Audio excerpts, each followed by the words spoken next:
Audible's romance collection has something to satisfy every side of you. When it comes to what kind of romance you're into, you don't have to choose just one. Fancy a dalliance with a duke, or maybe a steamy billionaire? You could find a book boyfriend in the city and another one tearing it up on the hockey field. And if nothing on this earth satisfies, you can always find love in another realm. Discover modern rom-coms from authors like Lily Chu and Ali Hazelwood, the latest romantasy series from Sarah J. Maas and Rebecca Yarros, plus Regency favorites like Bridgerton and Outlander. And of course, all the really steamy stuff. Your first great love story is free when you sign up for a free 30-day trial at audible.com/Wondery. That's audible.com/Wondery. Wish TV's Focus on Food is a commitment to improving food accessibility in the community. Hear from expert culinary contributors, health professionals, and people who are making a difference in the fight to eradicate hunger. Made possible by Indiana University Health. A new citywide initiative is bringing local area business executives, various city leaders, and neighborhood associations together with IU Health in order to launch a new nonprofit.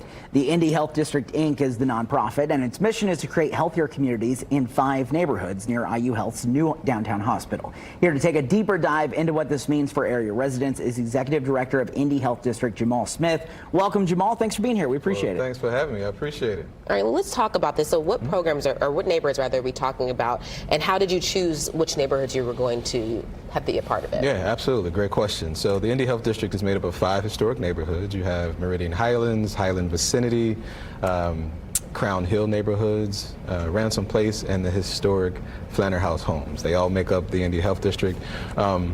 It all came by way of the new IU Health Medical Campus that's being built. If you've driven anywhere near 16th Street, you see that. And the idea is that, for example, if the new medical campus was the proverbial pebble that you dropped in the pond, how far out would those ripples go before something began to push back? And we figured out that Meridian was a pretty hard push on the east border. The Indy Health District goes as far as 36th Street. The socioeconomics shift quite drastically as you get past 38th Street. And then MLK became a western border, doglegs west around the creek, and nestles just south of the new medical campus around St. Clair Street. So within that footprint are the 5 historic neighborhoods, and we're excited to support. They've been very, very supportive of the effort, and candidly, they've led a lot of the energy around what should be focused on when it comes to the Indy Health District. The vision, though, has been considered a little bit lofty. Why is that? Well, a good chunk of what we are aiming to accomplish has never been done. Now, pockets of it have been, and also the sheer size of it. So it's over 1,500 acres, which by way of an innovation district is one of the largest you'll find in the country. Also, too, it's a matter of comprehension. Most innovation districts have a specific focus, whether it be innovation-specific research. Some are education districts. Some might focus purely on housing and affordable housing. The Indy Health District focuses on all of those things. So you have housing, childcare, the need for green spaces and trails and pocket parks. Education is a big focus. So too is workforce development and housing and all of the things that include housing. So affordable housing, that middle market housing, as well as market rate. We're trying to make sure that mix is legitimate and everything in between. So yes, so food and access to healthy food, which I'm sure we're going to transition to here in a minute, is obviously one of the focuses of the health district as well. You just highlighted those key socioeconomic disparities that these communities encounter. Can you elaborate a little bit more? I know we talked about access to healthy foods. Yeah, absolutely. So if you currently live within the footprint of the health district, census data says you are scheduled to die roughly 20 years prior to folks who live just, let's say, 8 miles north of you in Hamilton County, for example. And that has more to do with social and environmental factors than it does even your access to the hospital itself. So all of those things that we just mentioned, all of those social impediments, social determinants to health, are the things that contribute to that discrepancy in life expectancy, right? And so the Indy Health District is designed to address all of those things in collaboration and partnership with those 5 neighborhoods that I mentioned, and then the supporting anchors that have helped to stand up the health district, including IU Health, Citizens Energy, the IU School of Medicine, the Children's Museum and Ivy Tech are all the supporting anchors. This obviously isn't an overnight fix. These have been problems in these communities for many, many years. How do you guys mark the success of this? Because it's got to be done incrementally. Yeah, loaded question, but a very, very good one. A couple things to reference. You're right in that the issues that we are outlining aren't new.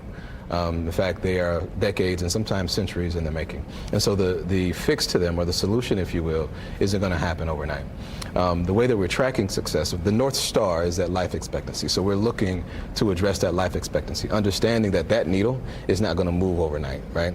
But we want to make sure that we do it in a sincere and genuine fashion. We can move a bunch of affluent people in here who have all the resources in the world and then claim that we've addressed the life expectancy piece, but that would be disingenuous, right? We want to make sure that we invest in the neighborhoods as they are, in the people who have been living, working, and playing and praying in that space for quite some time, and then track that. So we know that even though that life expectancy needle may not move quickly, there are other inputs that will impact it. So we understand that there's a need for housing. So as more housing comes online, how do we track how the availability and the affordability of housing begins to impact one's life expectancy? Childcare is another one. How do we make sure that we are removing the need for folks to make life-altering decisions as to whether to buy food or pay for child care? And how does that impact mental health and therefore life expectancy? How do we improve the education attainment and allotment and access to a quality education within the health district? How does that then, eventually, change that life expectancy? So we're partnering with the IU School of Fairbanks School of Public Health to help us track the metrics and create that dashboard so that we are, one, transparent about the progress that we're making, but also we keep ourselves accountable for the efforts that we're embarking on. Boy, those are some huge efforts. Thank you so much, Jamal, for being here, taking the time out. Right, have all the information on our website. We really do appreciate you. Absolutely. Appreciate you guys. This is the Wish TV Focus on Food podcast, made possible by Indiana University Health. Find more on the Focus on Food website by visiting wishtv.com/food and watch the ongoing coverage on Wish TV.